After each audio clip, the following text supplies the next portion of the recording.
Hola, soy Rocío, estudiante de Psicología de la UNED y estamos en la asignatura de Psicología Fisiológica. Vamos con el tema 7, que es la neurobiología del aprendizaje y la memoria. El punto 1. Mecanismos celulares de la plasticidad neural. La plasticidad neuronal es la capacidad de las neuronas para reorganizar sus conexiones sinápticas y la maquinaria bioquímica implícita. Podemos aprender nuevas habilidades, establecer recursos y adaptarnos a demandas ambientales. La actividad neuronal está mediada por el receptor NMDA. Cuando es estimulado, se hace a través de repetición de estímulos, regula la expresión de determinados genes y se modifican las conexiones sinápticas. Es la base física de la MLP, que es la memoria a largo plazo. Existen dos procesos: la potenciación a largo plazo, que es la PLP, donde la fuerza sináptica aumenta, y la depresión a largo plazo, que es la DLP, donde la fuerza sináptica disminuye. Potenciación a largo plazo, PLP. Las propiedades de la PLP se generan rápidamente, dependiente de la actividad específica de sinapsis activa, y cuenta con características asociativas. Es regulada por eventos presinápticos y postsinápticos. Hay un aumento de la K2+ en la neurona presináptica y postsináptica que provoca la PLP. Así que la PLP, que es la potenciación a largo plazo. La concentración de K2+ conlleva cambios en el sistema de segundos mensajeros intracelulares en la fosforilación de proteínas y genera un mayor número de receptores, ¿vale?, en la membrana plasmática. Y como consecuencia de eso, aumenta la sensibilidad al neurotransmisor que llega a la hendidura sináptica. El principio de Epp, o teoría de la asamblea celular, dice que el aprendizaje implica el fortalecimiento de la sinapsis cuando las neuronas pre- y postsinápticas se activan simultáneamente. La potenciación a largo plazo se divide en dos fases: la fase temprana, que dura de 1 a 3 horas o menos y requiere la modificación de proteínas ya existentes, y la fase tardía, que dura entre 10 horas in vitro y hasta semanas in vivo. Desencadenamiento de la potenciación a largo plazo 2. La perseverancia de los cambios en la fuerza sináptica de circuitos neuronales representa la forma en que se almacena la memoria. Estos cambios pueden desvanecerse con el olvido o reforzarse consolidándose con la memoria a largo plazo. Para consolidarse, los cambios funcionales tienen que ir acompañados por la transcripción de genes específicos junto con síntesis de proteínas. El papel crítico de los receptores de NMDA y el catión K2+. Existen 3 subtipos de receptores ionotrópicos de glutamato en razón de su afinidad por agonistas sintéticos, y está el NMDA, el AMPA y el kainato. El AMPA está asociado a un canal de cationes monovalentes como el NAMAS. Su activación proporciona la mayor parte de la corriente de entrada que genera respuesta sináptica excitadora.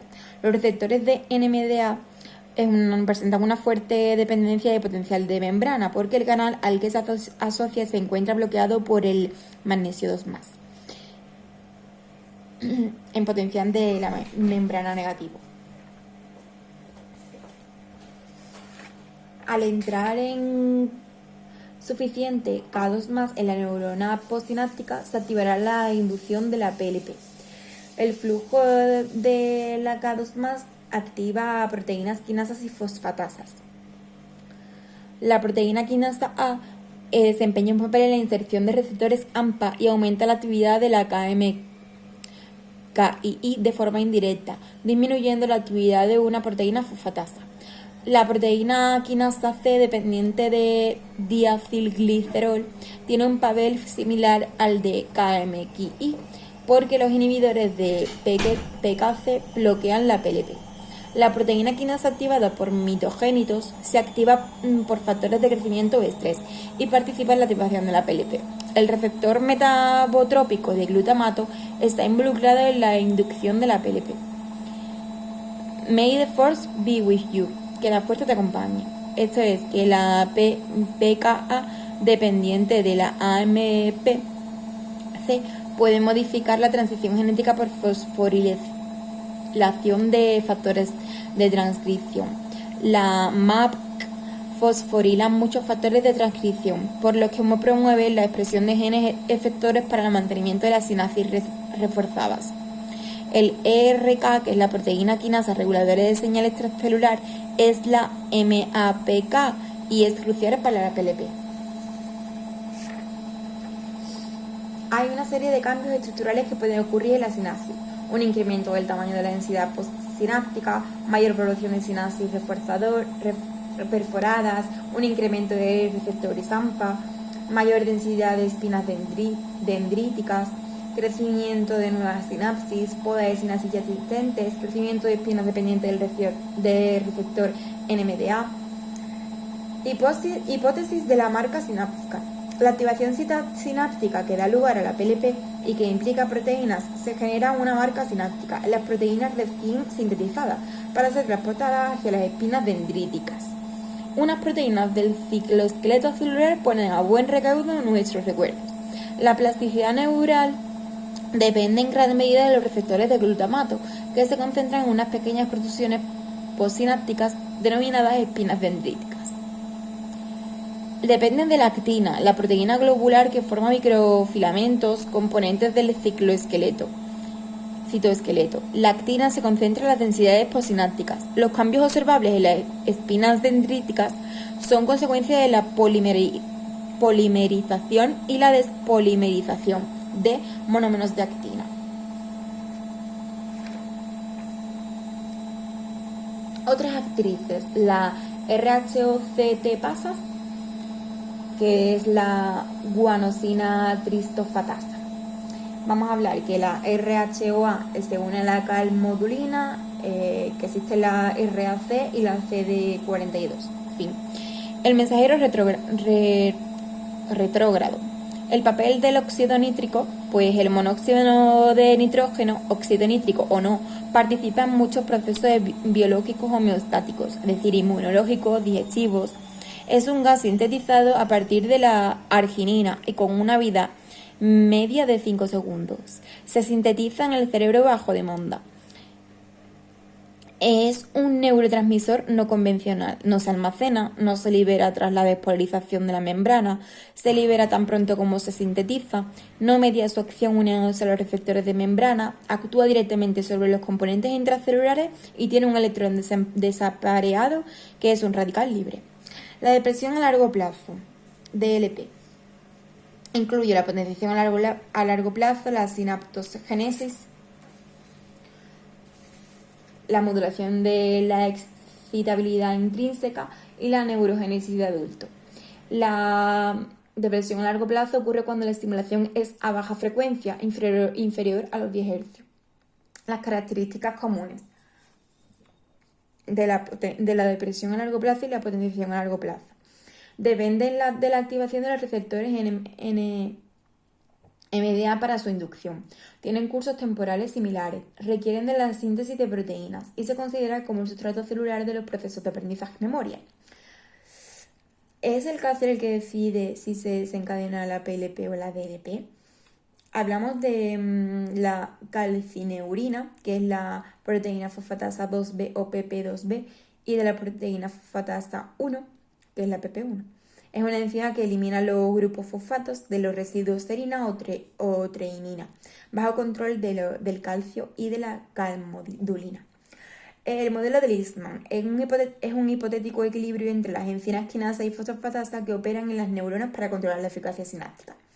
El mecanismo de la depresión a largo plazo dependiente del receptor NMDA es debido a la endocitosis del receptor AMPA de las membranas sinápticas glutamaérgicas. Este proceso implica la disociación del receptor AMPA de su anclaje dentro de las densidades postsinápticas y el movimiento hacia el borde de la densidad postsináptica, donde se invagina gracias a la presencia de proteínas como la clatrina, proteína que recubre las vesículas intracelulares, entre otras, y es regulada mediante proteínas fosfatasa dependiendo del calcio.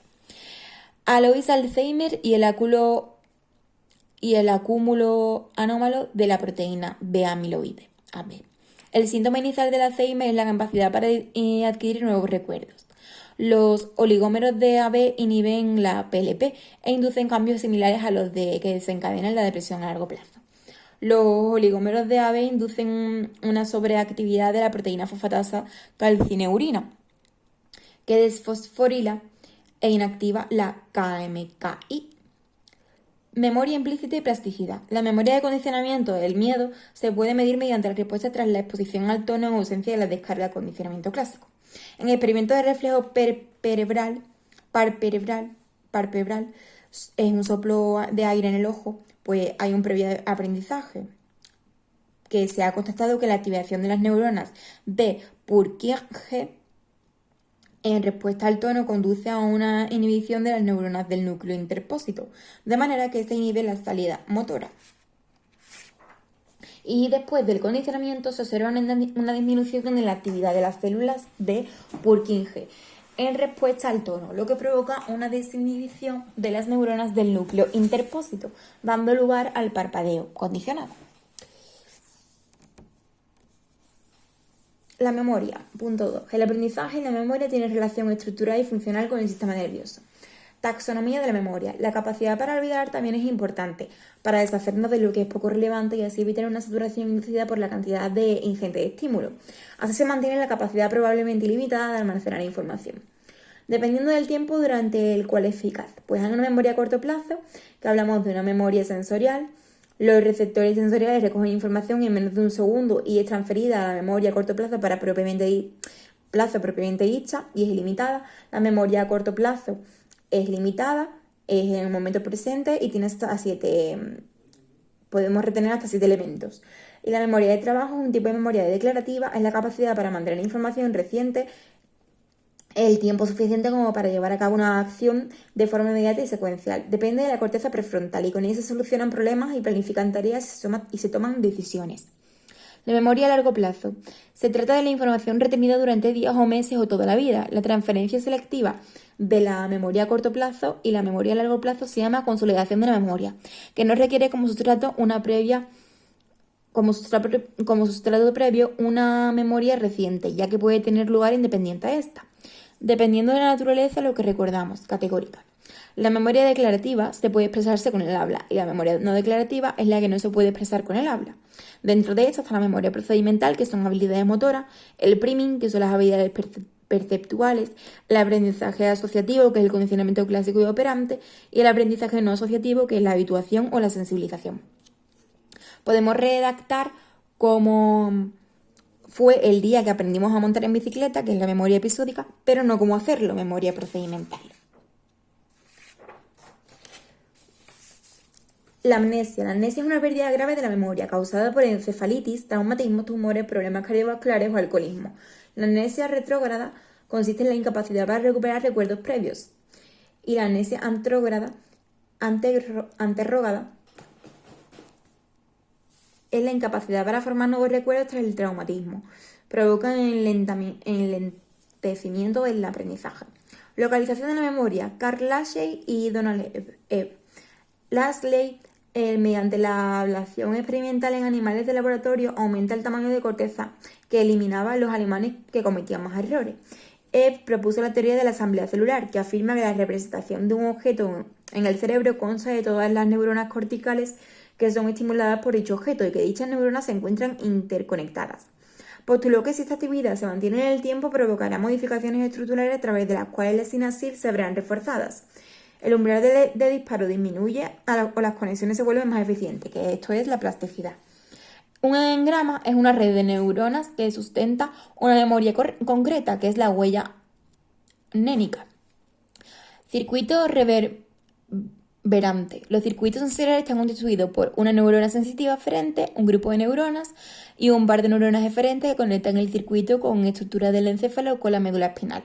La activación habla de que la neurona aferente genera una nueva estimulación del circuito a través de la activación de un axón que hace sinapsis con sus dendritas a través de la interneurona.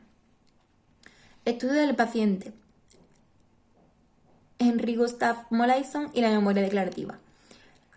sometido a una lobectomía debido a sus graves ataques epilépticos, se le extirparon 8 centímetros, desaparecieron las convulsiones, pero apareció un deterioro de la memoria, una amnesia retrógrada y una amnesia arterógrada grave.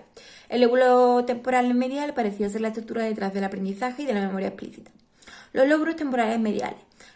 La formación hipocámpica es muy importante para la adquisición y consolidación de la memoria declarativa, así como sus vías aferentes y inferentes. Está constituida por el hipocampo, el giro dentado, el subículo, etc.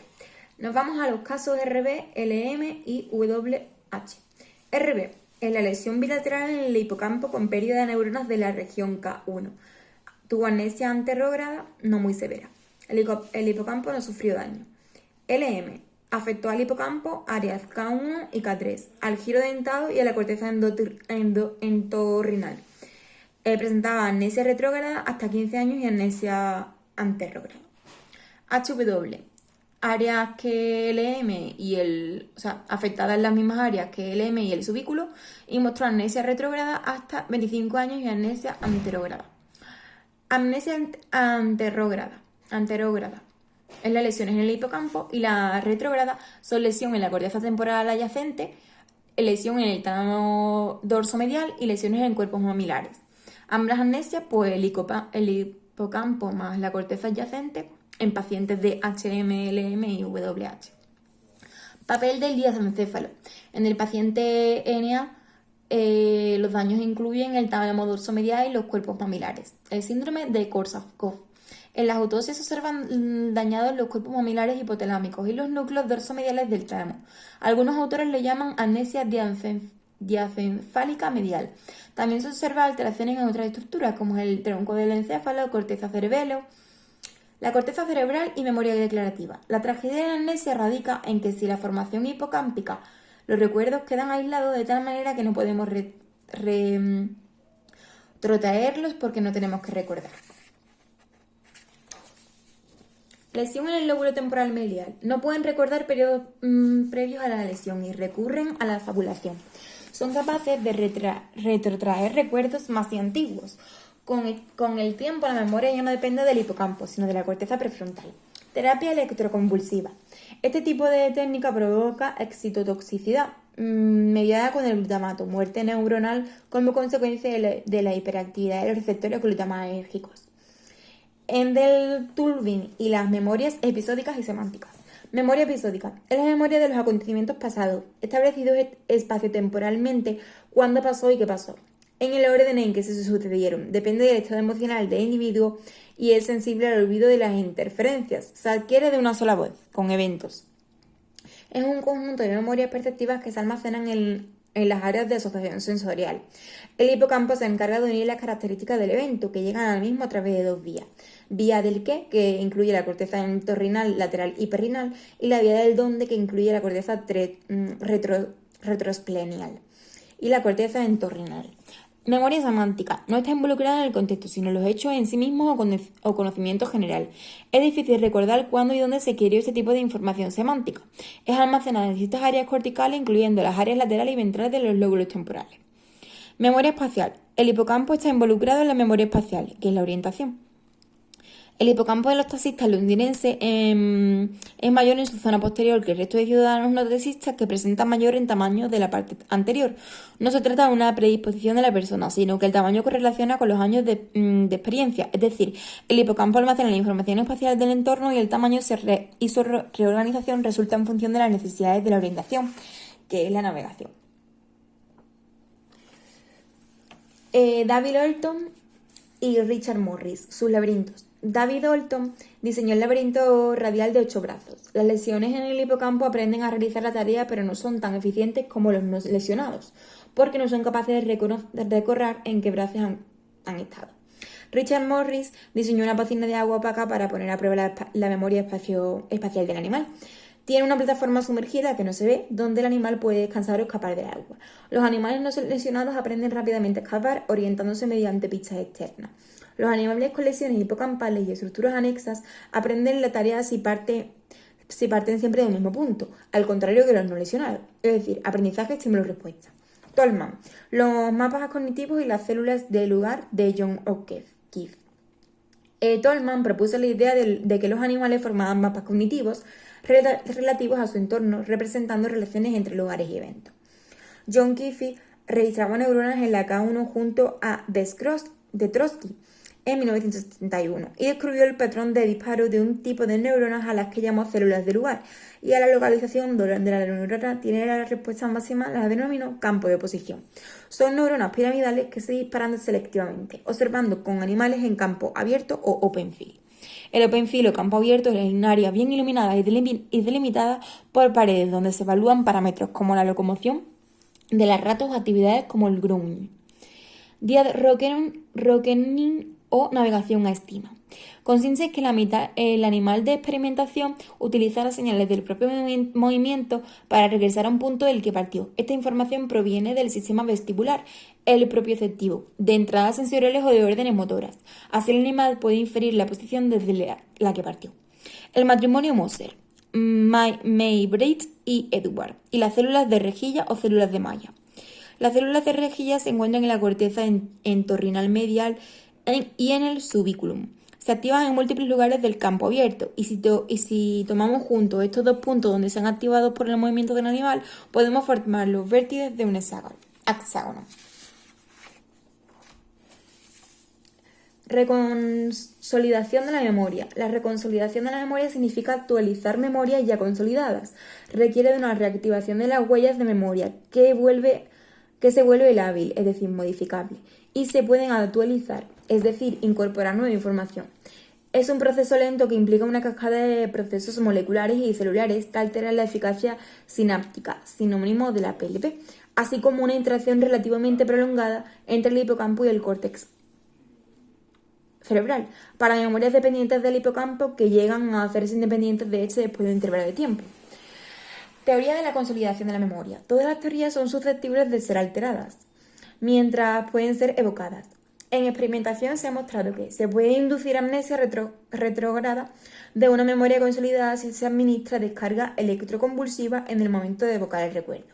La administración de anisomicina en el núcleo vasolateral de la amígdala de la rata después de evocar las proteínas en el núcleo vasolateral de la amígdala de la rata después de evocar la memoria de miedo daña esta memoria. La síntesis de proteínas se activa tras la evocación del recuerdo. Estas proteínas estabilizan la huella mnemónica, la actualizan y la hacen servible para la recuperación posterior. Para la labilización, para la modificación de la huella de memoria, se reclutan dos procesos opuestos. El proceso de desestabilización, que es la consecuencia de la degradación de proteínas después de la evocación de la huella de memoria, y la reconsolidación, que depende de la síntesis de proteínas dependiente de la reactivación y se involucra en distintas rutas de control en la presión génica. Consolidación de memoria es la estabilización de una traza de memoria recién adquirida a través de mecanismos celulares que dan lugar a cambios duraderos. Y la reconsolidación de la memoria se produce al recuperar información que desestabiliza las trazas de memoria previas para permitir incorporar nueva información actualizada. La memoria